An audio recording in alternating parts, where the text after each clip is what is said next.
মানুষ এখন অন্য হাত বাড়ানোর আগে লুটের শিকার হয়েছে। বলতাছে আমার একদম পানি দেন, তাই পানি দিস। সুপ্রিয় দর্শক শ্রোতা, আসসালামু আলাইকুম।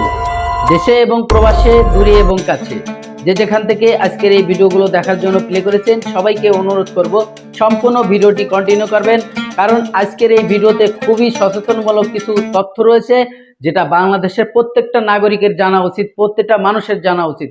আর এই ঘটনা যে কোনো লোকের সাথে ঘটে যেতে পারে, যে কোনো মুহূর্তে হয়ে যেতে পারে। প্রিয় দর্শক, আপনি হয়তো বুঝতেই পারবেন না, কারণ আমাদের বাংলাদেশের অধিকাংশ মানুষ খুব দয়ালু, খুব মনুষ্যত্ব, তাদের মন এত উদার, তারা মানুষকে হৃদয় এবং কলিজা কাইটে খাওয়াবে, এই ধরনের মানুষও আছে। তার সামনে যদি এই ধরনের বিপদের সম্মুখীন হয় কোনো একটা নারী, অসহায় ব্যক্তি, তখনই এই সুযোগটা তারা কাজে লাগায়। প্রিয় দর্শক, যে কথা বলতে চেয়েছিলাম, আপনারা আজকের এই ভিডিওতে জানলে, বুঝলে, সমস্ত তথ্য পাইলে আপনারা অবাক হয়ে যাবেন, হয়তো ভুলে যাবেন যে কোনো মানুষকে সহযোগিতা করাই অপরাধ, কোনো মানুষকে উপকার করাটাই অপরাধ। আমি এই কথা কেন বলছি, আপনারা স্ক্রিনে শুরু থেকে যে ভিডিও ক্লিপের অংশ দেখেছেন, সম্পূর্ণ ভিডিওটি আপনারা দেখেন এবং দেখলে বুঝতে পারবেন। আর আমি অনুরোধ করব সম্পূর্ণ ভিডিওটি আজকে আপনারা দেখবেন। প্রিয় দর্শক, হঠাৎ করে বাড়ির সামনে একটি মহিলা পড়ে গেল মাথায় চক্কর দিয়ে। সে নাকি অসুস্থ এবং স্থানীয় কিছু লোকজন, দোকানদাররা, পথচারীরা মিলে তাকে ধরে স্থানীয় একটি ফার্মেসিতে নিয়ে তাকে মাথায় পানি টানি দিয়ে সুস্থ করার চেষ্টা করা হচ্ছে। আর তখনই ওই বাড়ির বাসার গেটের থেকে যারা দেখতে জন্য আসছিল, সেই দুইটা মহিলা, ওই বাড়িতে মাত্র দুইটা মহিলাই ছিল, সেই দুইটা মহিলাকে, এক মহিলাকে পানি আনার জন্য বলা হয়েছে, আর এক মহিলাকে কাজে ব্যস্ত রেখেছে। শুধু তাদের চক্র, এই তাদের চক্রের যত সদস্য, প্রায় 8-10 জন সদস্য ওই সময় তাদের সাথে মিশে গেছে। মিশে যেয়ে 2 থেকে 3 জন ওই বাড়ির ভিতরে ঢুকে যায়।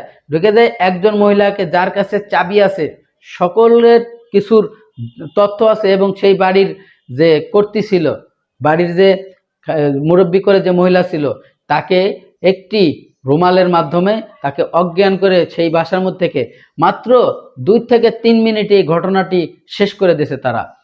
নগদ অর্থ ছিল 5 থেকে 7 লাখ টাকা, গয়নাগাটি ছিল, সমস্ত কিছু নিয়ে বাড়ির থেকে মাত্র 5 মিনিটের মধ্যে তারা বাড়ির থেকে লুট করে চলে আসছে। প্রিয় দর্শক, আপনারা হয়তো ভাবছেন যে মহিলাটা অসুস্থ হয়ে গেল, সেই মহিলাটা তাদের দলের সদস্য। এটা কি কখনো সাধারণ মানুষের মাথায় ঢুকবে যে একজন মহিলা হঠাৎ করে রাস্তাতে হেঁটে যাচ্ছে, সে অজ্ঞান হয়ে পড়ে গেল? যে কোনো লোকের হয়তোবা মায়া লাগবে, কারণ আমাদের বাঙালিরা না অনেক মায়াশীল, অনেক দয়াশীল। আর তাদের সেই দয়ার শরীরের এই সুযোগটা কাজে লাগাইছে এই দুষ্কৃষ্ট লোকরা। এই দুষ্ট লোকরা, আমরা হয়তো অনেকেই জানি না, এই রোগে আক্রান্ত হয়ে যাচ্ছে, তারা সর্বশান্ত হয়ে যাচ্ছে। একটা জিনিস ভাবেন তো, সে যে নাকি তার উপকার করতে গেল, তাকে পানি টেনে তার মাথায় পানি দিতে গেল, আরেকটি মহিলা বাড়ির থেকে খুব ব্যস্ত ছিল, কে বা কারা, সে অসুস্থ হয়ে গেল, চিন্তায় পড়েছিল, সেই মুহূর্তে তাকে তার বাড়ির থেকে সব কিছু লুট করে নিয়ে আসলো। মাত্র 2 থেকে 3 মিনিটের মধ্যে ঘটনাটি ঘটে। যখন মহিলাটিকে নিয়ে তাদেরই সদস্য তখন বললো যে আমরা ঠিক আছে, এখান থেকে নিয়ে তাকে একটা ভ্যান রিক্সা করে নিয়ে যেয়ে হসপিটালে নিয়ে যাই, তাকে দ্রুত সুস্থ করতে হবে।